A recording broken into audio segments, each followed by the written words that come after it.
السلام عليكم، ازيكم عاملين ايه؟ تعالي معايا في المطبخ 10 دقايق بس نعمل فيهم صنف حلو وسريع ومكوناته معاكي كلها في المطبخ. قومي بينا نعمل الصنف ونقول بسم الله. لفة جلاش كده مركونة في الفريزر، مش عارفة تعمليها ايه؟ تعالي نقطعها قطع صغيرة كده ونحضر بايركس او اي صينية تدخل الفرن، نديها دهنة من السمنة وننزل فيها الجلاش اللي احنا بوظناه وقطعناه وبهدلناه ده. متقلقيش، هتطلعي منه حاجة عظمة دلوقتي. تعالي بقى نجيب كوبايتين من الحليب، عليهم 2 حبتين من البيض، تقدري تستخدمي واحدة بس، ورشة من الملح، رشة من الخل، نص كوباية من السكر، معلقتين من النشا، ورشة من الفانيليا، وباكو من البيكنج باودر، ومعلقتين من السمنة. نضرب الخليط ده كله كده ولحد ممكن تعمليه في الخلاط برضو، لحد لما يبقى معايا الخليط متجانس وكل الحاجات تختفي كده وتختلط في بعضيها.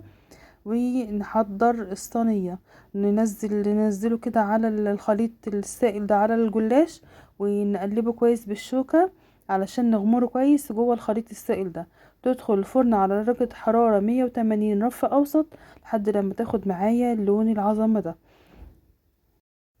اول ما تخرج من الفرن بعد دقيقتين بالظبط تكوني محضره كوبايه شربات، تكون عندك في الفريزر، بس الشربات يكون بارد او في التلاجة انت عملتيها في وقتها، وابدأي اسقي بيها مقدار كوبايه بس، مجرد تسقية مش اكتر يعني، تنديها بيها بس. يا ست الصنف خلص معانا. طلعتي في اقل من 10 دقايق صنف حلو عظمه، حاجه كده اخر جمال. اتمنى تكوني استفدت من الفيديو. لو عجبك الفيديو ما تنسيش لايك، ولا اول مره تشوفيني مطبخ نور عمري ما تنسيش تعملي اشتراك في القناه، وما تنسوش تكتبوا لي تعليق حلو زيكم وتقولوا لي فيه بتتابعوني منين. انا من الشرقيه، واللي من الشرقيه يعمل لايك ويقول كلمه حلوه في التعليقات، من اماكن تانية او محافظات تانية يقول بيتابعني منين. متنسوش اللايك بيرفع الفيديو جامد. دمتم في رعايه الله وامنه، والسلام عليكم ورحمه الله.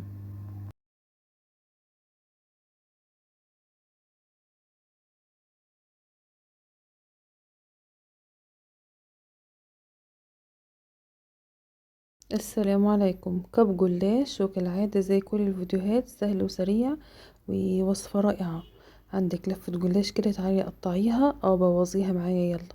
هبدأ اقطع كده لفة الجلاش قطع صغيرة، ونجيب قوالب الكب كيك ونديها دهنة من السمنة في كل كوباية منهم كده، ونوزع فيهم قطع الجلاش لحد لما تبقى واصلة نص الكوباية، يعني تبقى كلها قطع صغيرة. وصفة حلوة جدا وسريعة للزيارات السريعة والخروجات وكمان اللانش بوكس. هوزع في كل وده شكل تاني. حطي فيه الورق الزبدة، وهوزع فيه كل الكب كيك، ونحضر بقى الخليط. اللي هنسقي بيه، معايا كوبايتين من الحليب، عليهم 2 من البيض، تقدري تخليهم واحدة او تزودي ده براحتك. رشة من الملح، نص كوباية من السكر، ومعلقة من الخل، معلقتين من النشا، رشة من الفانيليا، وباكو من البيكنج باودر، و3 معالق من السمنة. السمنة تزودوها يعني بالشكل ده علشان الخليط معايا يبقى مورق ومظبوط. الجلاش دايما بيحب السمنة بتاعته تكون مظبوطة. هبدأ اسقي بيها الكوبايات اللي معايا اللي فيها الجلاش، واصبر عليها شوية كده لحد لما الجلاش يشرب من السوائل. لو لقيته ان هو شرب ولسه محتاج نزود تاني، يعني انا هرجع ازوده تاني. ما ندخلوش الفرن على طول الا لما الاقيه شرب الجلاش كله، شرب السائل بالكامل ومغطي معايا الجلاش. سقيته كمان، كان سقيته مرة تانية. وهبدأ انضف الصينية علشان اللي طلع بره ده كده ما يتحرقش ويأثر على الصينية كده، تخلي الصينية تبوظ معايا بسرعة. فلازم ننضفها كويس علشان ما يحصلش فيها اي حروق، واتأكد ان شرب من السوائل كويس وان السائل مغطي كل الجلاش. فهبدأ ان انا احركه بشوكة كده عشان اتأكد انه يعني كله شرب من السائل مظبوط، علشان تبقى مورقة ومظبوطة. هدخلها الفرن على درجة حرارة 180 رف اوسط خدت معايا من 25 ل30 دقيقة لحد لما لون معايا. هو بيستوي بسرعة جدا، اسرع من الكيك، بس لازم اسيبه حوالي 10 دقايق علشان اتأكد ان هو شرب كل الخليط، وازود تاني خليط علشان يعمل لي وش مظبوط. لازم الجلاش يبقى متغطي بكل السوائل، ما يكونش باين خالص منه اي جلاش. ده شكلها بعد ما طلعت من الفرن. قعدت في الفرن 25 دقيقة. كنت مجهزة الشربات. الشربات بارد، وهي بعد ما طلعت ب10 دقايق بدأت أسقيها وهي لسه سخنة، بس سبتها تريح 10 دقايق كده وخلصت الوصفة معانا. أتمنى تكون عجبتكم الوصفة. متنسوش لايك وشير وسبسكرايب للقناة مطبخ نور عمري. بعيونه بيضرب متماثل أول ما بيدخلوا. دوقته من طعم الغازل، دوقني من نزله. وبحب أنا مهما حصل، طب مين بقى يقوله؟ ما هو لو حبيبك العسل ما تخلصوش كله. كانت مرتي ايد من لمس ايد، من حضن من ضمه، ومرفع ايد النار تزيد، واصرخ واقول يما. الروح في روح وانوي نوح، ومفوقش غير لما يرجع وندعني اوام حوالي بنترمى. سألته هل ده الولع كان الدواء؟ زائد مفاتيحها وسطه، والشيكة وشوش في الودع. السلام عليكم، ازيكم عاملين ايه؟ بنتلكك دخول الشتاء. تعالوا بقى نوريكم عملنا قرص ازاي بطريقة ناجحة وحشوات كتيرة مختلفة. طريقة ما شاء الله هشة وطرية ازاي وناجحة بمقادير مظبوطة. هقولك من اول مقادير نص كيلو لحد لما تعملي كميات لو عايزة تعمليها كمشروع بيتي. كل الاشكال اللي هتشوفيها في الفيديو دي كلها من عجينة واحدة. تعالوا بينا نبدأ ونسمي بالله ونصلي على الرسول، ونبدأ المقادير ونقول مع بعض. اول حاجة هحضرها، هعمل اختبار للخميرة. انا اشتغلت في المعجنات دي بخميرة بيرة، هي الخميرة القطع اللي هي بتكون طرية. بتكون محفوظة في السوبر ماركت في الفريزر. طبعا تستبدليها بالخميرة الفورية او الخميرة الجافة. كده انا هقولك على مقادير النص كيلو. انا استخدمت في النص كيلو قطعة، يعني مقدار المعلقة بتاعة الشاي. زي ما انت شفت كده قطعة ضفتها، وعليها معلقتين من السكر ومعلقة من الدقيق، او معلقتين على حسب المعلقة اللي انت شغالة بيها. لو معلقة الاكل الكبيرة هيبقى نص معلقة خميرة ومعلقة سكر ومعلقة دقيق ومعلقتين كده من المية الدافية، ويقلبهم مع بعض واسيبهم على جنب 10 دقايق، ونشوفهم بعد شكل 10 دقايق. هي اصلا من بداية كانت شكلها ان هي يعني ناجحة لانها كانت عاملة فقاعات، وشوفي شكلها بقى دلوقتي تضاعفت 3 او 4 اضعاف. يعني كانت معلقتين في الطبق، شوفوا دلوقتي بقت شكلها عامل ازاي وبقت كمية قد ايه. هنبدأ بقى نحضر الدقيق. هنقدر لو النص كيلو دقيق هستخدم ايه؟ هستخدم ظرف من الخميرة الفورية، وهعمله نفس طريقة الاختبار عشان نبقى بادئين العجينة بنجاح ان شاء الله. انا بالنسبة لي ضفت بقيت سكر علشان انا حابة العجينة تبقى مسكرة، وموضوع السكر ده اختياري. انا ضفت معلقتين كبار جدا اللي هم بتوع الغرف للعجينة، وضفت كوباية من الحليب. الكوباية اللي هتشتغلي بيها في المعيار هتشتغلي بيها في كل الحاجات اللي هتعايري بيها من نفس مقاس الكوباية. يعني انا حطيت كوباية من الحليب على الخميرة، والسكر ده اختياري. معايا كده 3 كوبايات من الدقيق، هحط لهم رشة من الملح ونص كوباية من السمنة السايحة مش سخنة، ظرف من البيكنج باودر، وهقلبه كويس. وهبدأ اضيف السمنة. اقول كده تاني مقادير النص كيلو. نص كيلو استخدمت له ظرف من الخميرة او قطعة خميرة مقدار معلقة الشاي، و3 كوبايات من الدقيق، عليهم نص كوباية من السمنة وكوباية من الحليب. هفضل ادوب بقى، ودي خطوة مهمة جدا، ان انا هفضل اقلب الدقيق مع السمنة لوحديهم كده لحد ما احنا بنقول كده ابس الدقيق مع السمنة لحد لما يكون شكل الرملة المبلولة ما فيهاش اي تكتلات. احنا لازم نشرب العجينة او الدقيق دلوقتي بالسمنة علشان ذرات الدقيق تتشبع بالسمنة، مش ترجع تطير تاني. لو ضفت المواد السائلة مش هيشرب معايا اي سمنة تاني وهيفقدها تاني بعد التخمير. افضل اقلب كده وهبدأ دلوقتي ابس فيها بايديا لحد لما تتحول معايا لرملة مبلولة. وهقولك لو بيقابلك مشكلة ان التكتلات ما بتفكش معاكي تفكيها ازاي. افضل اقلب في الدقيق بصفة مستمرة وابسه بين ايديا، يعني المفروض ده استخدم ايدي التانية في البس، يعني افضل ابسه كده وافركه ما بين ايديا على طول لحد لما يختفي اي تكتلات من العجينة. يعني كده هي لسه فيها تكتلات، انا هفضل ابس فيها لحد لما يختفي التكتلات دي. كده بقت كلها مشبعة مفيهاش اي تكتلات خالص. طيب لو التكتلات او ما عندكيش وقت او روح انك تفضلي تبسي فيها، بعد ما تقلبيها شوية مع السمنة انقليها في زي كده مصفى سلك يكون اخرامها واسعة او منخل، وانزلي بيه بالعجينة وقلبيه. هي بتنزل بسرعة جدا، قلبيها بالمعلقة يعني مش هتبقى صعبة في اللي هي تنزل وتعدي معاكي. هتلاقي التكتلات كلها فكت وعدت معاكي وخلصتي خطوة البس دي بسرعة ومخدتش معاكي وقت. شايفين النتيجة مع المنخل؟ النتيجة ناجحة وممتازة جدا. تقدري تستخدميها بس لازم تقلبي برضو شوية بايديكي علشان توزعي السمنة كويس. كده معايا تمام. هبدأ انزل بالخليط اللي انا جهزته السائل على الخليط الجاف واقلبهم مع بعض.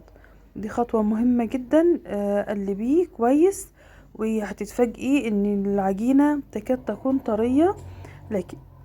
لكن انا هقولك ان دي من اسرار ان العجينة طلعت معايا هشة وطرية، علشان ما تتصدميش وتقولي ده المادة السائلة اكتر من المواد الجافة. احنا هنسيب العجينة بعد ما احنا قلبناها كويس ومبقاش فيها اي تكتلات، هضيف معلقتين من السمنة وهسيبها ترتاح لمدة 10 دقايق كمان. هتلاقي العجينة معاكي بقت مظبوطة وتمام خالص، وكل ذرات الدقيق شربت المواد السائلة اللي معايا. شايفين شكل العجينة بقت عاملة ازاي؟ وهتشوفوا دلوقتي واحنا بنشتغل بيها ولا بتلزق في الايد ولا سايبة اي علامات ولا اي حاجة، تمام خالص. عجينة ناجحة ما فيهاش ولا غلطة. وشايفين النتيجة كانت في اول الفيديو كانت عاملة ازاي، قرص طرية وطعمها ممتاز. تقدري بقى تشكليها باي شكل او طريقة انت حباها.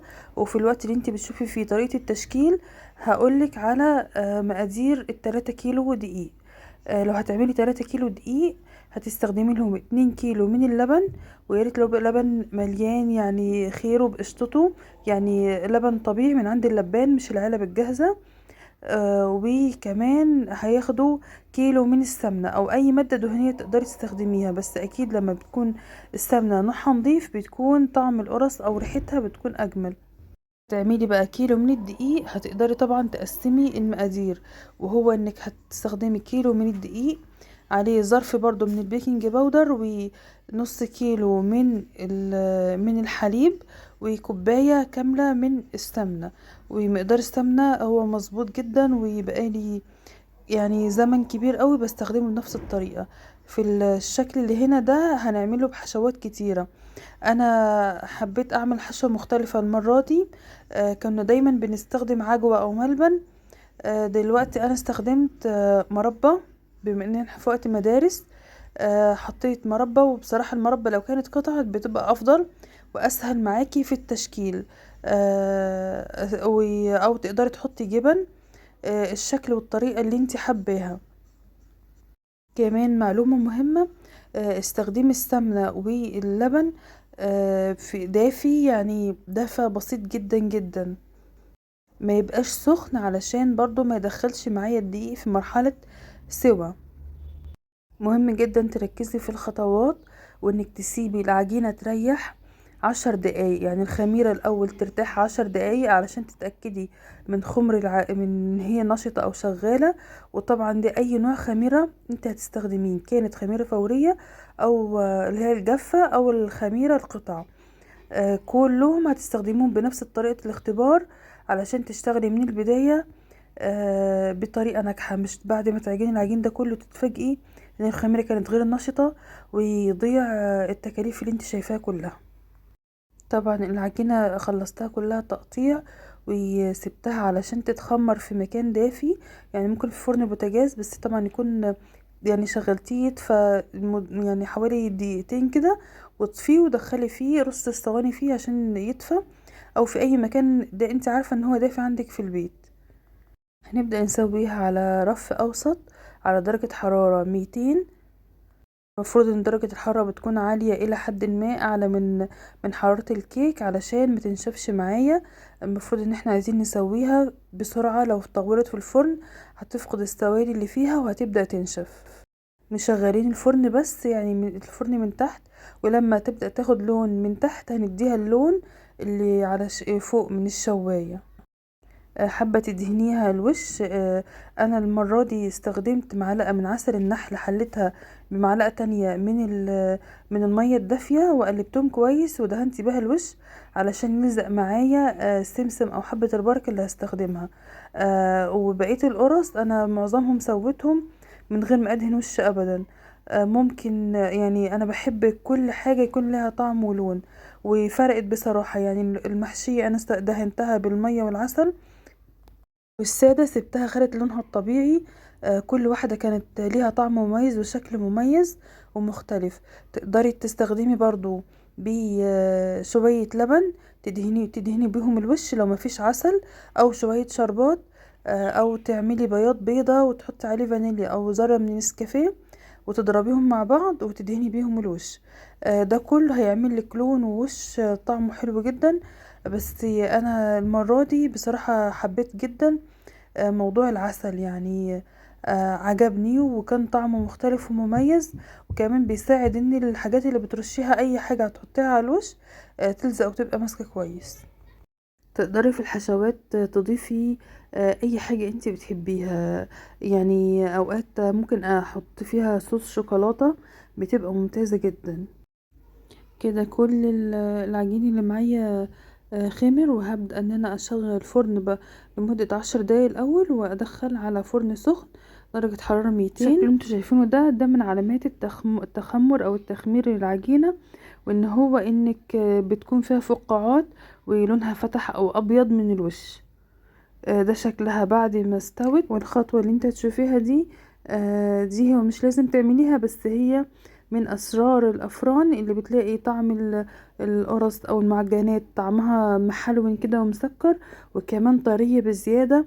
ليها سر ان هو اول ما بتطلع بيرشها اما ببخاخ مية، المية دي فيها تحلية اما من العسل او من السكر، او زي ما انا دهنتها كده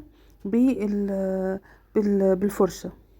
ده شكل اللي كانت محشية بالمربى، شكل وطعم ممتاز جدا ورائع. يعني كانت رائعة بصراحة. في خطوة مهمة حابة اقولك عليها، وهو انك تحطي في علبة اللي هتستخدميه واللي زيادة عن استخدامك. لو انت عاملة كمية ممكن تحطي كل عدد قرص في كيس وتربطي عليهم بعد السوا بحوالي ساعتين وهم لسه فيهم علامات النضج كده. دخليهم الفريزر ويطلعيه على قد الاستخدام قبل استخدامك بنص ساعة. دخليه الفرن على صينية زي كده، او رصيه في طاسة ووطي عليه النار على البوتاجاز، هتبقى كأنها لسه طالعة من الفرن ومستوية حالا وهي بتبقى معاكي في الفريزر. انا بعمل كميات وبرصهم في اكياس في الفريزر وادخلهم، ووقت الاستخدام اطلع واسخن في الفرن. ما بتاخدش يعني دقيقتين في الفرن وتلاقيها كأنها لسه مستوية حالا.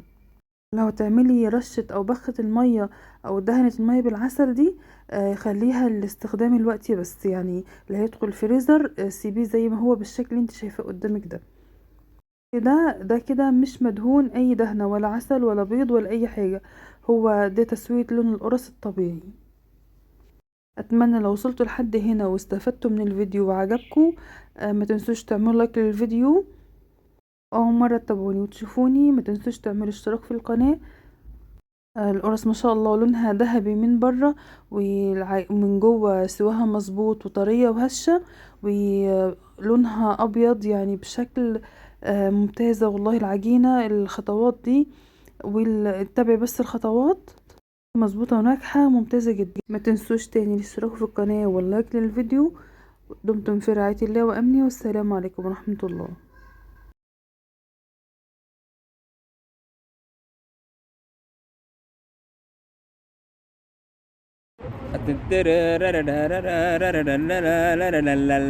يا حي من قلبي من وانته من وانا من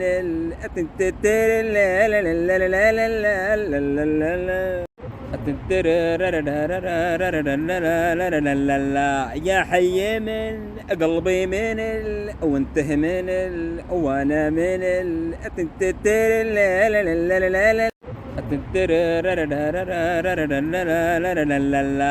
حي من قلبي من وانته من وانا من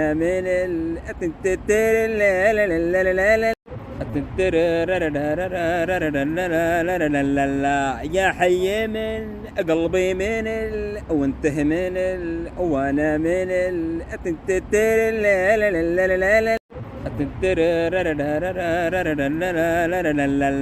يا حي اللي تقدر واللي تفكر واللي تقشر واللي تحضر ويوماتي تعجن وتخمر، تسلم ايدك ست اميره. اللي تخرص واللي تطش واللي تربط واللي ترش، تقليتها تظبط وش، تسلم ايدك ست اميره. اللي تجمع واللي تقمع واللي كل رقبه تلمع ورواها قرمش تسمع، تسلم ايدك ست اميره. واللي بتفرم واللي تدقدق واللي بترسم واللي تزوق وخبزها ولا مره يحروق، تسلم ايدك. اللي تقدر واللي تفكر واللي تقشر واللي تحضر ويوماتي تعجن وتخمر، تسلم ايدك ست اميره. اللي تخرص واللي تطش واللي تربط واللي ترش، تقليتها تظبط وش، تسلم ايدك ست اميره. اللي تجمع واللي تقمع واللي كل رقبه تلمع ورواها قرمش تسمع، تسلم ايدك ست اميره. واللي بتفرم واللي تدقدق واللي بترسم واللي تزوق وخبزها ولا مره يحروق، تسلم ايدك. إذاعة جمهورية مصر العربية من القاهرة تقدم كلمتين وبس.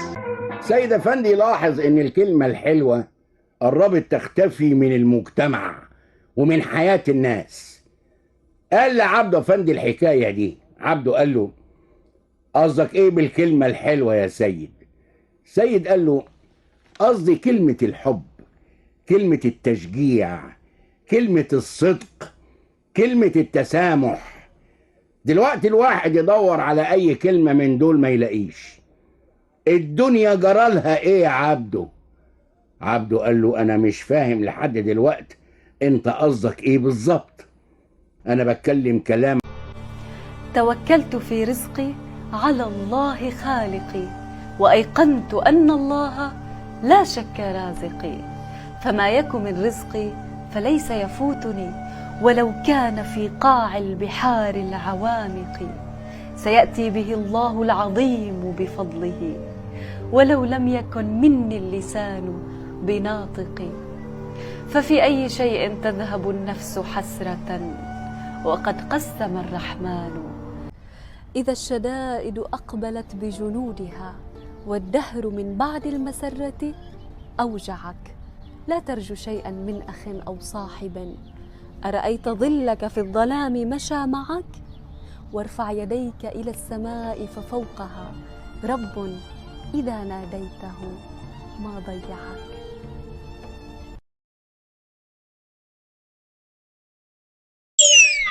أهو جه يا ولاد، أهو جه يا ولاد، أهو جه يا ولاد، أهو جه يا ولاد، كل عام ويانا معاه وعمره ما بيخلفش معاه، في كل عام ويانا معاه وعمره ما بيخلفش معاه. أهو جه يا ولاد، أهو جه يا ولاد، أهو جه يا ولاد، أهو جه يا ولاد.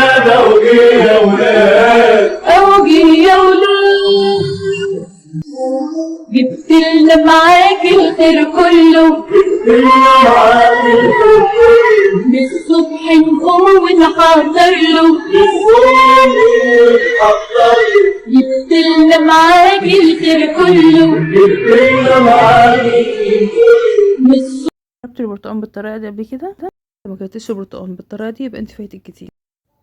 معايا برتقال متقطعين لقطع صغيره بالشكل اللي حضراتكم شايفينه ده، ومعايا 3 معالق من الجيلاتين البودر، ومعايا كوبايه من السكر، وكوبايه ميه مغليه، وكوبايه من عصير البرتقال.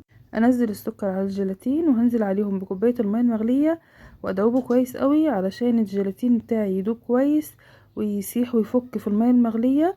وبعد كده هنزل عليها بكوبايه عصير برتقال، بس اهم حاجه اقلب الجيلاتين كويس علشان يفك معايا قبل ما انزل بالبرتقال الساقع. لو لسه ما عملتش اشتراك في القناه نوريني باشتراك في القناه وتابعيني على حساب مطبخ نور عمري. بعد كده هظبط السكر بتاعي واقلب كويس قوي قوي علشان يدوب معايا، واوزعه على الكاسات اللي فيها البرتقال. وبكده تكون وصفتي خلصت، ومعايا اجمل واسرع جيلي برتقال ممكن تاكلوه او تجربوه في حياتكم. تابعوني على حساب مطبخ نور عمري، متنسوش تعملوا اشتراك في القناه. سيدنا النبي يا غالي حبك بيغير احوالي، انت الدنيا بالنسبه لي انت كل ناسي. يا طيبه جينا على بابك، جينا للساكن في رحابك. يا طيبه جينا لاحبابك وصلي سلامي. سيدنا النبي يا غالي حبك بيغير احوالي، انت الدنيا بالنسبه لي انت كل ناسي. سيدنا النبي يا غالي حبك بيغير احوالي، انت الدنيا بالنسبه لي انت كل ناسي. يا طيبه جينا على بابك، جينا للساكن في رحابك. يا طيبه جينا لاحبابك. السلام عليكم، ازيكم؟ عندك لتر من الحليب وقطعتين من المانجا. ايه علاقة الحليب بالمانجا؟ لا، تعالي نعمل بيهم تحلية عظمة من غير اي وقت او مجهود في سرعة رهيبة. بينا نبدأ ونسمي بالله ونصلي على الرسول. قطعتين من المانجا، بشرط ان المانجا تكون جامدة علشان نطلع منها مكعبات زي ما انتم شايفين كده متماسكة وسليمة. نرفع لتر الحليب على النار لحد لما يغلي، وبعد ما يغلي هننزل عليه كوباية من السكر او حسب التحلية اللي انتوا حابينها. اقلبهم مع بعض كده لحد لما يدوب السكر. اجيب 3 معالق من النشا هدوبهم في نص كوبايه من الميه، ميه بارده علشان النشا تدوب معايا كويس، وانزلهم على الحليب لحد لما يتقل ويربط معايا كويس. محتاجين النشا يعني او الخليط اللي هو المهلبيه اللي احنا هنعملها دلوقتي كده تبقى خليط تقيل جدا. نفضل بقى نقلب لحد لما الخليط كله يتقل معايا ويبقى ناعم بالشكل ده كده. انزل عليه فانيليا واقلب الفانيليا كويس قوي، وبعد كده انزل بمكعبات المانجا اللي احنا قطعناها مع بعض واقلبها كويس، وابدا اغرفها في اطباق التقديم او كاسات بولات زي ما متوفر عندك. اغرفيها في الاطباق التقديم. سوي الشكل كده بمعلقة او باي سباتيولا، وسيبيها تبرد في التلاجة، وزوقيها بمكعبات من المانجا او اي طريقة تزويق انت تحبيها. انا زوقت بمكعبات من المانجا. اتمنى يكون الفيديو عجبكم. لو عجبكم الفيديو ما تنسوش لايك الفيديو ومتابعة. يا أبرار صلوا على المختار سيدنا محمد، اللي ليه الكون بيشهد هو نور عيني. يا أبرار صلوا على المختار سيدنا محمد، اللي ليه الكون بيشهد هو نور عيني. بالصلاة تنزل البركات والنور منانا، لو ذكرنا الهادي ياما صلوا على الزيني. انت جاي عز وكياني والحبيب وما فيش حبيب تاني، انت ليا كل اوطاني عمري وسنيني. انت جاي عز وكياني والحبيب وما فيش حبيب تاني، انت ليا كل اوطاني عمري وسنيني. قلبي يروح مهما كان مجروح للقبة الخضراء اللي ساكن فيها ابو الزهراء، نظرة ترضيني. يا محبين صلوا على ياسين، ده الغالي والله نفسي اصلي انا في المصلى، شوقي وحنيني. يا ابرار صلوا على المختار سيدنا محمد، اللي ليه الكون